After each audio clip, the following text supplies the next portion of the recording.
সমস্ত ধরনের উপকরণ থাকা সত্ত্বেও কেন চালু হচ্ছে না ঊনকোটি জেলা হাসপাতালে আইসিইউ পরিষেবা? আইসিইউ পরিষেবাটা শুরু করতে আমাদের যেই সাপোর্টটা দরকার, যেমন ডক্টরস লাগবে একটু, তারপরে কিছু স্টাফ নার্স লাগবে, তারপর জিডিএস লাগবে। তো ডক্টর আর স্টাফ নার্সের জন্য আমরা রিকোয়েস্ট পাঠিয়েছিলাম ডিএইচএসকে।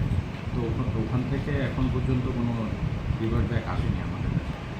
কতজন ডাক্তার বা নার্স বা জিডিএস স্টাফ যে বললেন আপনি, মানে কতজন লাগতে পারে?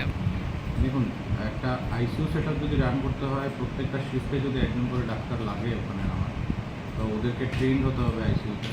তো সেরকম ট্রেন ডক্টর আমাদের মিনিমাম 3টা শিফটের জন্য তিনজন, আর একজন নাইট অফে যাবে। তো 5জন ডাক্তার লাগার কথা।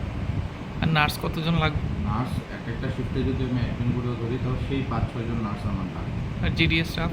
ডিডিএটা সেই 5-6জন। আমরা শুনতে পারলাম যে আপনাদের যে অক্সিজেন প্ল্যান্টটা রয়েছে সেটাও এখন বন্ধ। সেই বিষয়ে কি বলবেন?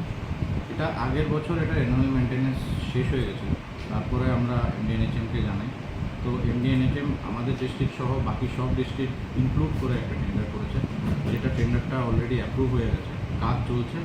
আজকে ওরা ওরা মেনটেন্যান্স করে গেছে। তো খুব সম্ভবত নেক্সট উইক বা এই উইকের লাস্ট পার্ট থেকেই কাজ শুরু, অক্সিজেন প্ল্যান্টের কাজটা স্টার্ট হয়ে যাবে, অক্সিজেন প্ল্যান্ট শুরু হয়ে যাবে।